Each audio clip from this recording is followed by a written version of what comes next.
In the small village of Icom, nestled between hills and cocoa trees, lived a boy named Abong with a voice so beautiful it could stop rain, calm angry dogs, and even lull crying babies to sleep. But Abong never spoke a word, because his parents warned him that his voice was dangerous. "You must only sing when the gods call you," his mother would whisper, eyes wide with fear. Not before. Not ever.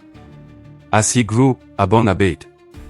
But sometimes, late at night, he'd hum softly into his pillow, and even the wind would pause to listen. Then came the day of drought. For 6 months, not a drop of rain touched Icom. The rivers dried up. The yam fields cracked. People grew desperate. Priests offered sacrifices, but the sky remained silent. One night, Abong stood alone under the stars, heart heavy. He looked to the heavens and, without thinking, he sang. It was just one note, but it rose like incense into the sky. Thunder rolled. The stars shimmered. Then rain.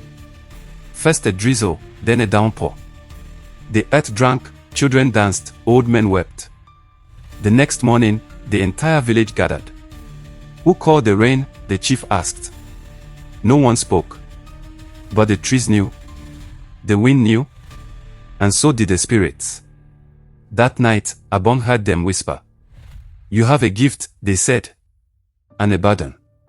Suddenly, animals began following him. Birds perched on his window. Stray goats knelt before him. And the villagers began to fear the boy whose voice moved nature. One jealous elder whispered to the chief, "That boy will outshine even the gods. If he sings the wrong song, who knows what might happen?" The chief, already uneasy, summoned Abong. "Sing for us," he demanded. But Abong refused. "My voice is not for praise," he said. "It is for purpose." The chief grew angry. "If you won't sing for your people, you are no use to us." Abong was exiled that very night. No goodbye, no warning.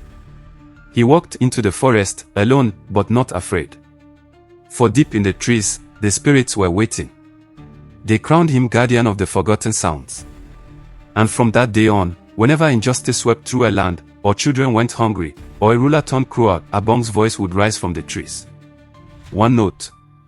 2. And change would follow. Now, they say if you ever hear a melody in the wind that makes you stop and weep, not out of sadness, but truth, you've just heard Abong, the boy with the golden voice. And if you're lucky, he might be singing for you.